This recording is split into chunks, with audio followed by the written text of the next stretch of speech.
Zonder blauwe oog. Ook zonder blauwe oog. Nog weer zonder blauwe oog. Druk baasje.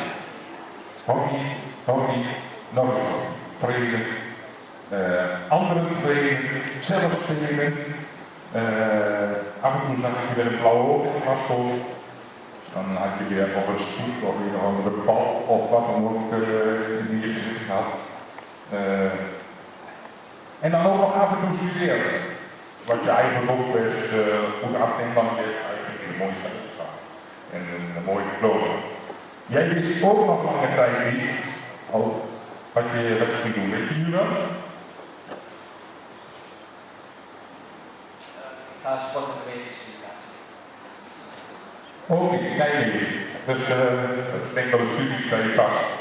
Dus daar ben ik laatst naartoe geweest toen ik over Nijmegen had. Dus je weet het nu in ieder geval wel. Lee, het gaat je ook goed. Gefeliciteerd. En je kan bij het doorgaan.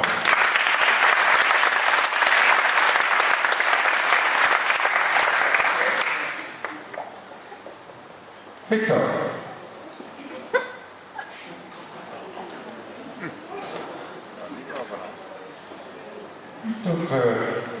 Zo gaat dat ook ongeveer in de tijd, Victor. Jij bent een van diegenen die volgens mij al sinds de derde, vierde eigenlijk al wel weet wat je wil gaan doen hierna.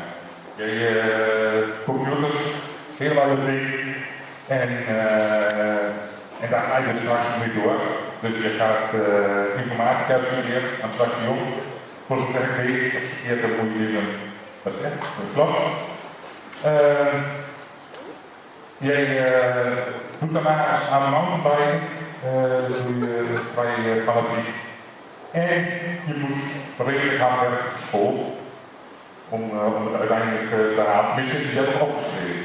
Ik had een papiertje van me tegen en daar vroeg ik hoeveel tijd je aan je huiswerk besteden en daar stond in 4 uur per dag heb je opgeschreven.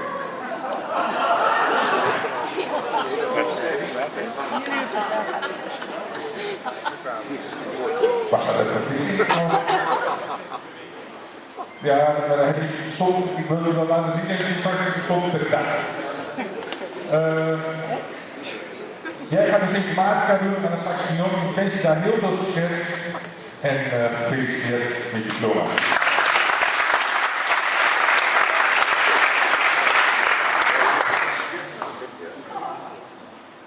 Meerte.